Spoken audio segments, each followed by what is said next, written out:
Assalamualaikum warahmatullahi wabarakatuh. Apa kabar anak-anak? Mudah-mudahan dalam keadaan sehat walafiat ya. Kembali lagi kita belajar pendidikan agama Islam dari rumah.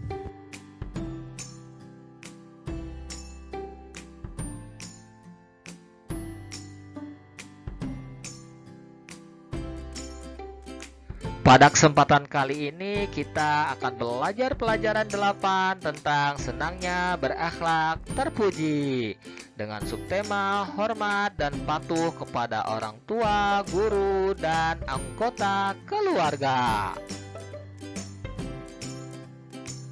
Baik anak-anakku sekalian, sebelum kita mulai belajar, jangan lupa berdoa terlebih dahulu ya, agar kita diberikan keberkahan dan kemudahan dalam menerima ilmu. Berdoa dimulai. Bismillahirrahmanirrahim. Raditu billahi rabba wa bil islami dina wa bi Muhammadin nabiyya wa rasula. Rabbi zidni ilma warzuqni fahma. Amin. Baik anak-anakku yang soleh dan solihah, cermati kisah berikut ini. Reza dan Naya adalah bersaudara. Reza kakak Naya duduk di bangku kelas 6 dan Naya di bangku kelas 4. Keduanya tinggal dengan ibunda dan nenek. Ayah keduanya telah wafat. Ibundanya bernama Aisyah. Untuk menghidupi keluarganya, Ibu Aisyah berdagang nasi uduk tiap pagi hari dan jual gorengan pada siang harinya. Meskipun Reza dan Naya masih duduk di sekolah dasar, tetapi keduanya mengerti bahwa ibundanya seorang diri bekerja membanting tulang mencari nafkah untuk menghidupi keluarganya. Tiap pukul 3 pagi, Ibu Aisyah sudah bangun. Ia sholat tahajud terlebih dulu, baru kemudian menanak nasi uduk untuk dijual pagi hari. Reza bangun saat azan subuh berkumandang. Setelah sholat subuh, Reza membangunkan Naya kemudian mencuci piring-piring kotor. Nenek membantu menyapu lantai. Sebelum berangkat ke sekolah, Reza dan Naya membantu ibundanya melayani pembeli nasi uduk hingga pukul 6. Setelah itu, keduanya mohon izin berangkat ke sekolah yang jaraknya tak jauh dari rumahnya. Reza dan Naya selalu mencium tangan ibundanya dan neneknya jika ingin berangkat ke sekolah. Ibu Aisyah selalu berpesan kepada kedua putra-putrinya, Reza, Naya, hati-hati di jalan. Jika menyeberang jalan, lihat kiri kanan arus lalu lintas. Di sekolah, belajarlah dengan giat dan tidak nakal ya nak. Ibu bekerja keras untuk biaya sekolah kalian. Baik bunda, jawab Reza dan Naya serentak. Reza dan Naya sangat hormat dan patuh kepada bundanya yang siang malam membanting tulang bekerja untuk membiayai keluarganya. Reza dan Naya juga sangat sayang kepada nenek yang selalu bercerita sebelum keduanya berangkat tidur. Bahkan, nenek selalu menanyakan pelajaran apa saja yang dipelajari di sekolah. Nenek juga yang mengingatkan Reza dan Naya untuk menghormati dan mematuhi nasihat guru di sekolah. Reza, Naya, ingat pesan nenek ya. Jika di kelas, perhatikan penjelasan guru mengajar. Hormat dan patuhi nasihat guru kalian, karena guru yang menyebabkan kalian pintar. Iya nek, jawab keduanya serentak. Ada lagi yang paling penting, lanjut nenek. Apa nek? Hal yang paling penting adalah jangan membuat bunda kalian sedih dan kecewa karena bunda kalian sudah berjuang membesarkan kalian seorang diri. Nasihat nenek. Baik nek, jawab Reza dan Naya serempak. Nasihat nenek dan bundanya membuat Reza dan Naya sungguh-sungguh belajar. Meskipun mereka hidup sederhana, tapi mereka tidak merasa minder dan pantang menyerah.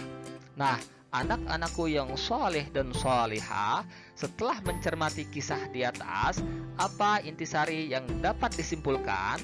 Yaps, intisari dari kisah di atas adalah peringatan agar kita memiliki rasa hormat, sayang, dan patuh kepada orang tua, guru, dan anggota keluarga. Orang tua yang memelihara dan membesarkan kita, guru yang mengajar kita membaca dan menulis. Sudah sepantasnya kita menghormati dan mematuhi nasihat guru. Baik anak-anakku yang saleh dan salihah, Allah Subhanahu wa Ta'ala telah mengingatkan di dalam Al-Quran surat An-Nisa ayat 36, yaitu A'udzu billahi minasyaitonir rajim. Bismillahirrahmanirrahim. Wa'budullaha wa la tusyriku bihi syai'an wa bil walidaini ihsana wa bidzil qurba wal yatama wal masakini wal jari dzil qurba wal jaril junubi was sahibi bil jambi wa banis sabil wa ma malakat aymanukum innallaha la yuhibbu man kana mukhtalan fakhura. Yang artinya, dan sembahlah Allah dan janganlah kamu mempersekutukannya dengan sesuatu apapun, dan berbuat baiklah kepada kedua orang tua, karib kerabat, anak yatim, orang-orang miskin, tetangga dekat dan tetangga jauh, teman sejawat, ibnu sabil, dan hamba sahaya yang kamu miliki. Sungguh Allah tidak menyukai orang-orang yang sombong dan membanggakan diri. Baik anak-anakku yang saleh dan salihah, Nabi Muhammad sallallahu alaihi wasallam pun mendukung untuk berbuat baik kepada orang tua, yaitu man barra walidayhi tuba lahu wa zadallahu fi umrihi, rawahul Bukhari. Yang artinya, barang siapa yang berbuat baik kepada orang tuanya, akan menjadilah ia sebagai orang yang paling baik dan akan dipanjangkan umurnya. Hadis riwayat Al-Bukhari. Anak-anakku yang saleh dan salihah, ayat tersebut di atas menganjurkan umat manusia untuk berbuat baik kepada orang tua, sesama anggota keluarga atau kerabat, anak yatim, orang miskin, dan para tetangga yang dekat atau jauh. Bahkan hadis Nabi Muhammad sallallahu alaihi wasallam menjelaskan bahwa anak yang berbuat baik kepada ayah bundanya akan dipanjangkan umurnya. Baik anak-anakku yang saleh dan salihah, contoh hormat dan patuh kepada orang tua sebagai berikut. Yang pertama, memberi salam, minta izin, dan mencium tangan orang tua ketika akan berangkat ke sekolah. Yang kedua, mendoakan orang tua setelah selesai sholat. Yang ketiga, perintah orang tua untuk belajar sungguh-sungguh, tidak banyak menonton TV, banyak bermain, harus dituruti. Yang keempat, minta izin terlebih dulu jika ingin bermain ke rumah teman. Yang kelima, perintah orang tua untuk mengerjakan sholat dan bangun pagi hendaknya dituruti dan lain sebagainya. Baik anak-anakku yang saleh dan salihah, selanjutnya contoh hormat dan patuh kepada guru sebagai berikut. Yang pertama, ketika bertemu guru, memberi salam kepada guru lalu mencium tangannya. Yang kedua, mendengarkan penjelasan guru di kelas. Yang ketiga, saat belajar tidak banyak bercanda di dalam kelas. Yang keempat, tugas-tugas dari guru dikerjakan tepat waktu. Yang kelima, nasihat untuk kemajuan siswa-siswi harus dipatuhi. Yang keenam, larangan guru agar tidak mencoret-coret dinding kelas, tidak berkelahi dengan teman, atau mengganggu teman di kelas hendaknya dipatuhi. Baik anak-anakku yang saleh dan salihah, selanjutnya contoh hormat dan patuh kepada sesama keluarga sebagai berikut.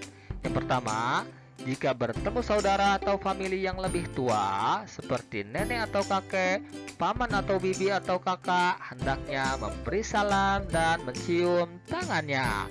Yang kedua, mematuhi setiap nasihat kebaikan dari anggota keluarga yang lebih tua. Yang ketiga, terhadap adik yang lebih muda, hendaknya disayangi. Yang keempat, tidak menghidupkan radio atau TV keras-keras di saat ada anggota keluarga, adik, atau kakak, atau nenek yang sedang sakit. Oke, cukup sekian pembelajaran pada pertemuan kali ini. Mudah-mudahan apa yang kita telah pelajari bermanfaat untuk kita semua. Jangan lupa di-subscribe ya. Sekian dan terima kasih. Assalamualaikum warahmatullahi wabarakatuh.